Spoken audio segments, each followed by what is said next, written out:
What is going on, everybody? My name is Brendan Quaintance, and today we are going to go over connecting our SDN switch to our SDN controller. So now that we have both the controller and the Zodiac effects configured with IPs, they are now able to communicate with each other. So before we start connecting everything to our network, I just want to go over the Zodiac FX real quick. So it has 4 ports on it, as you can see. Now, ports 1 through 3, which are these 3 right here, they are used for OpenFlow. So basically, these are going to be the ports used to uh, control flows, make flow rules, flow entries, and stuff like that.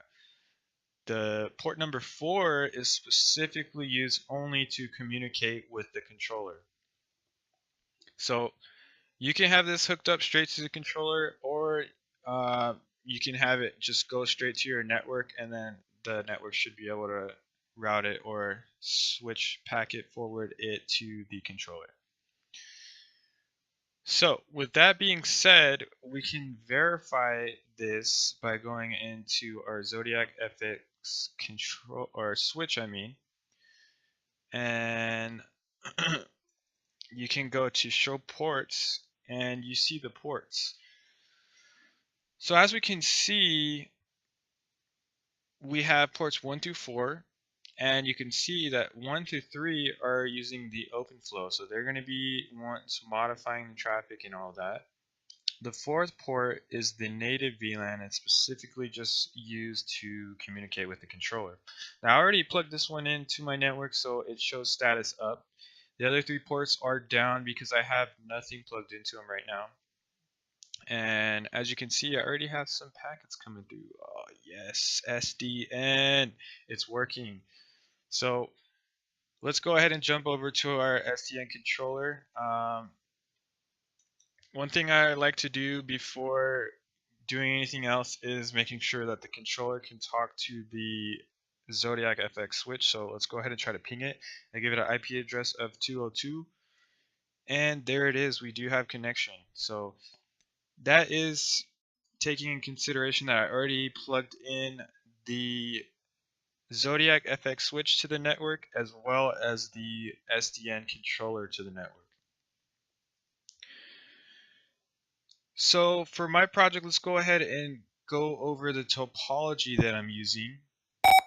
Oh, so this is a little diagram that I made, and let's just take a moment to enjoy this beautiful topology artwork. Very beautiful. Okay, that's enough. So we have basically, this is my router going to the internet. I have a switch. I just use this to have extra ports on my network. As you can see, this is my default gateway IP to my router. We have the HPE Vans SDN controller right here, and this is the IP that we assigned it, .200. And also we have connected to the switch right here is our Zodiac FX switch. And this is the IP that we assigned it, .202. And we just connected, or we just tested connectivity in between the switch and the controller, and it was a success. So before moving on to the next step, I highly suggest you just connect or test the connectivity, because you will run into the issue later and it'll be harder to troubleshoot and figure out what's going on. So like I said in the setting up the Zodiac FX video, make sure you assign all the correct IPs, and then what is really critical is saving the config and then unplugging the switch and plugging it back in. For some reason, it just doesn't work right away. It also has a restart function in the config. However, that doesn't work. It stays in the same state. So just save the config, pull the power out, put it back in. It should be good to go. So once you have connectivity and everything's running, let's go ahead and go to our controller user interface. So now that we're in our controller interface, what we can do now to see if it's communicating with each other, we can go to our OpenFlow monitor, And sure enough, there is our Zodiac FX switch right there. We could go to our topology and we should be able to see our switch in the topology now. Let's go ahead and give it a second to load. There it is. We have our switch. Everything is working as it should be.